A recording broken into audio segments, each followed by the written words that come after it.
Hola a todos, bienvenidos a mi canal, yo soy Vindra y hoy quiero compartir contigo la última película de Hayao Miyazaki, El chico y la garza, el niño y la garza en Hispanoamérica, o del japonés Kimitachi Wado Hikaru Aka, que podemos traducirlo a ¿Cómo vivirás? Esta película es una carta de amor que hace Miyazaki a su nieto, donde es impresionante ver el rework de todos los personajes de Miyazaki, de todo lo que funcionó en sus anteriores películas, la forma de los personajes, la gesticulación, la forma para contarnos una historia que parte de los bombardeos durante las guerras de Estados Unidos hacia Japón, sobre todo en el estado de Japón, un estado muy violento y de mucho dolor, donde Miyazaki hace una carta y que justo reflexiona en la novela que da título a la película, Cómo vivirás, y que toda esta narración se muestra a Miyazaki a sí mismo como joven, que se muestra a sí mismo como un guía y mezclará este viaje entre hablarse a sí mismo, hablarse a la infancia, hablarle a su familia, hablarle a su nieto, sobre todo para que entienda cómo es la vida, qué se espera de la vida, y se ha convertido en la película más compleja que Miyazaki ha dado, la que le entregó el último Oscar, la película que es mucho más ambiciosa porque parte de una violencia impresionante, la pérdida de una madre, que nos llevará a la búsqueda de justo cómo vivir, cómo es entender la vida después de lo que ocurrió sobre todo con la Guerra del Pacífico, o sea, lo que está ocurriendo en 1943 entre Estados Unidos y Japón. Y entonces Mahito, que pierde a su madre, tiene que ver cómo su papá se casa con la hermana de su madre, la que era su tía, y entonces está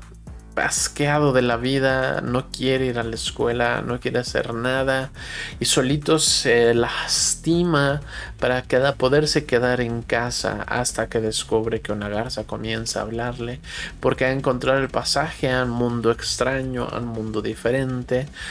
donde el lugar que habita tiene una gran historia también de un personaje que se pierde, un gran historiador que se pierde en una gran biblioteca que está conectada con un montón de mundos, con un montón de criaturas, y no podemos dejar de ver todas esas conexiones fantásticas y maravillosas que nos emociona de las películas de Miyazaki. O sea, y que en particular es un momento de cada una de las películas adaptado a esos nuevos personajes, adaptado a esta narración, que se vuelve como menos fantástico, que se vuelve como menos obvio, es mucho más de la contemplación, pero a diferencia de otras historias, sobre todo de Estudio Ghibli, que tiene que ver con la contemplación de la propia animación, la contemplación de los propios personajes, habitar un mundo, como sobre todo Kiki Delivery Service,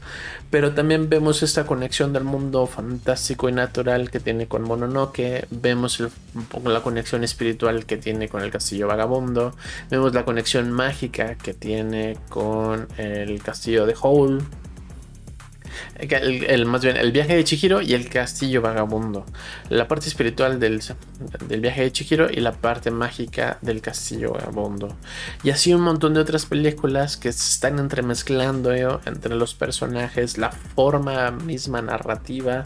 donde no está hablando de algo sino que se está hablando a sí mismo, se está contando algo donde todos podemos ver esa reflexión,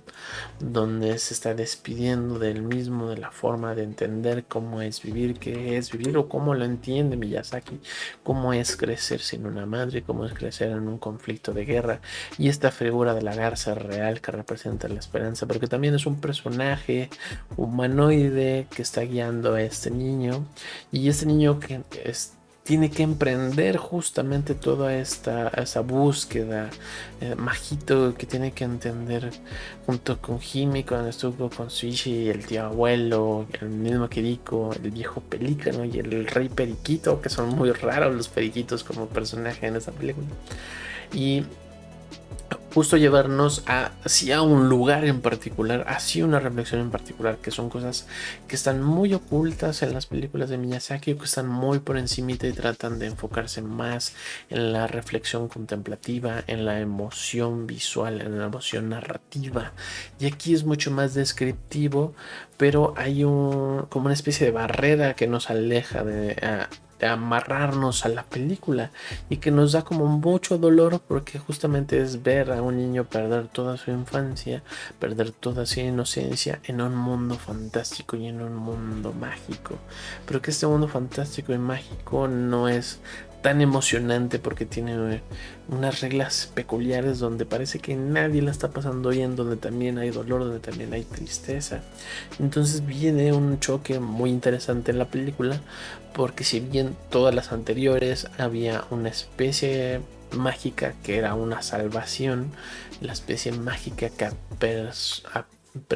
apremiaba, aperturaba ese mundo de introspección, de exploración, de búsqueda de las deidades, los kamis, el mundo natural, el mundo espiritual,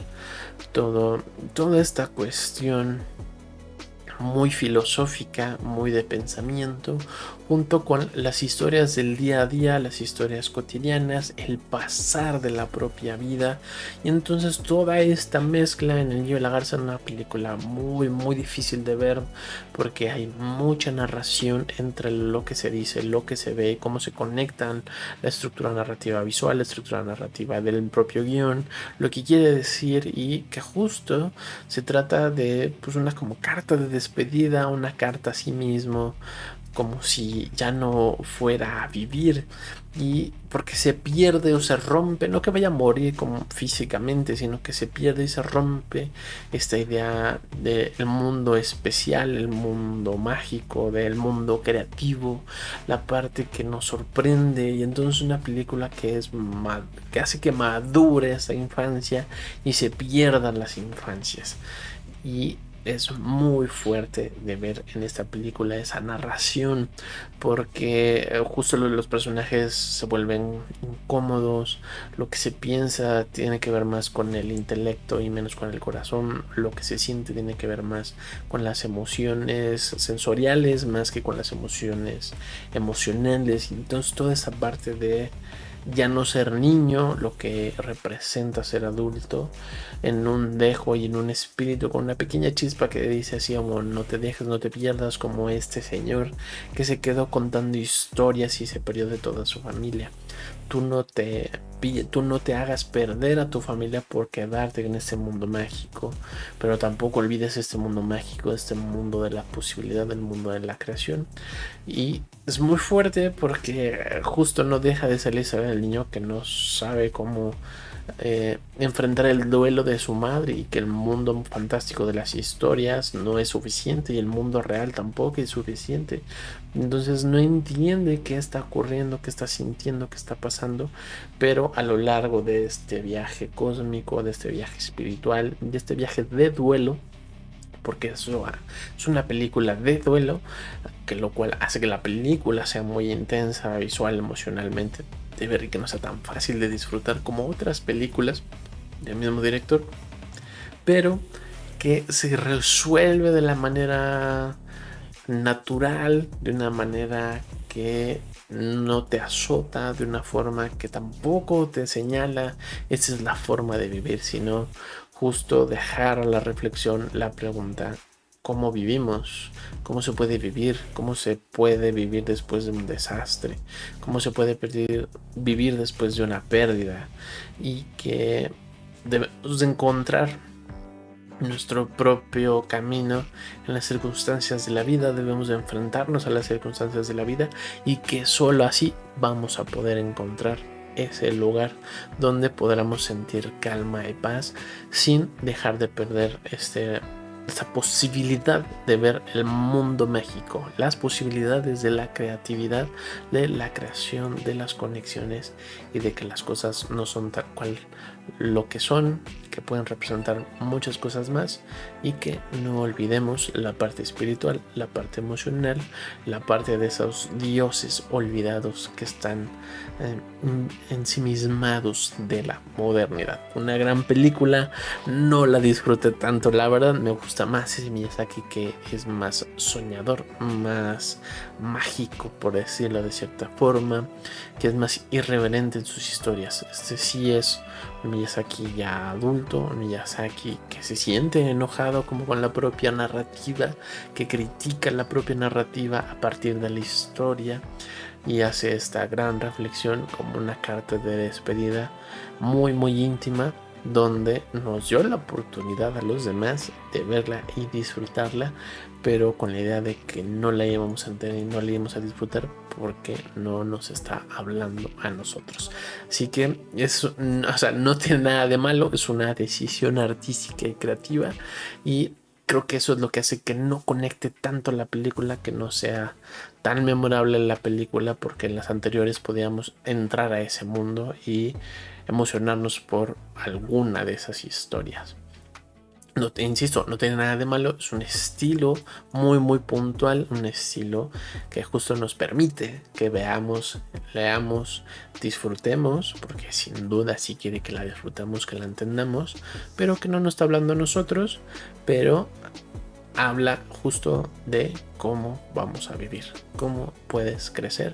y que no es a través de esa película, no es a través de ese diálogo, no es a través de sus historias, sino que busques en otro lado. Una gran película, El niño de la garza, de Hayao Miyazaki, la última película hasta ahora, porque siempre dice que ya no va a ser más, y resulta que ese viejito que se perdió en el universo sí tiene un montón de historias más que contar, y regresa a la realidad para contarlas. Muchas gracias por estar aquí y compartir estos mundos cinematográficos conmigo. No olvides dar like, compartir, comentar si ya la viste, si no, qué te pareció, si te emocionó, cuáles son de otras películas favoritas de Miyazaki. Espero aquí tus comentarios y nos vemos y escuchamos en la próxima. Muchas gracias, hasta luego.